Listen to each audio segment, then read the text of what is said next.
Oscar Collazo, tumama nga po ang kanyang prediksyon na tatapusin agad si Valdez sa round 2. Tatlong beses niya pinabagsak si Valdez sa round 2. Sabi ni Valdez kaya pa naman daw niya lumaban kaya nakarecover pa. Pero pagtayo niya mga boss, sinurrender na ng kanyang corner. Tama lang ang desisyon ng kanyang corner dito dahil mas lalong mapahamak si Valdez kung ituloy pa rin ang laban. Dahil halatang wala sa kondisyon mga boss. 2 days notice lang kasi ito late replacement lang kay Joey Canoy. Kaya nga sinabi agad ni Oscar Valdez na hindi tatagal ang laban na ito sa kanya. Kahit sinong cornerman, ihinto ang laban na ito dahil silang nakakalam kung ano ang kondisyon ng kanilang fighter. Nakuha na ngayon Oscar Valdez ang bakanteng WBO International Flyweight Belt. Hawak pa rin niyang Unified WBO sa minimum weight division. Matapos nga po ang laban niya, imbes na hamunin si Pedro Taduran ng isang unification fight, hinamon po niya ang Unified Champion sa Flyweight Division. Ito nga po si Ricardo Rafael Sandoval. May kartadang 27 wins, 18 KOs, may 2 talo. Ito ngayon ang may hawak sa Unified WBC sa Flyweight Division.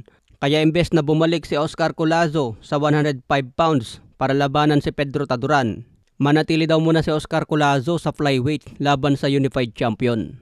So umiiwas nga ba talaga si Oscar Collazo kay Pedro Taduran mga boss? Dahil ito na sana ang pinakamagandang laban para sa kanya Unification fight na sana para kay Pedro Taduran. Tingin ko madali lang naman ikasa ang laban na yan dahil hawak ng MP si Pedro Taduran. Samantala si Collazo hawak ni Golden Boy Oscar De La Hoya. Sinabi rin po sa interview na ang pangalan ni Oscar Collazo ay pinangalan din pala after kay Oscar De La Hoya. Kay De La Hoya pala kinuha ang pangalan ni Collazo. Ibig sabihin nito mga boss, kailangan ni Pedro Taduran mapalaban ulit sa ibang fighter kaysa mag-antay ng matagal kay Oscar Collazo. Kaya abangan natin kung sino ang next fight para kay Taduran. Sa iba pang balita, Cuadro Alas, ang laban daw niya kay The Monster Inoue ay katulad sa laban ni Manny Pacquiao versus Marquez noon. Kung merong rival na Marquez versus Pacquiao noon, meron naman daw Casimero versus Inoue ngayon. Ang kaibahan nga lang, hindi pa nagsalpukan si Casimero at Inoue. At hindi pinapansin ni Inoue si Cuadro Alas. Maganda sana kung may mag-interview kay Inoue sa Japan mga boss, para naman matanong siya tungkol sa laban kay Cuadro Alas. Kung interesado pa ba siya o ano ang plano niya. Pero tingin ko ang kampo ni Naoya Inoue, target na talaga umakyat sa featherweight division. Inaantay na lang na umakyat si Jesse Bam Rodriguez at maglaban sila sa super bantam.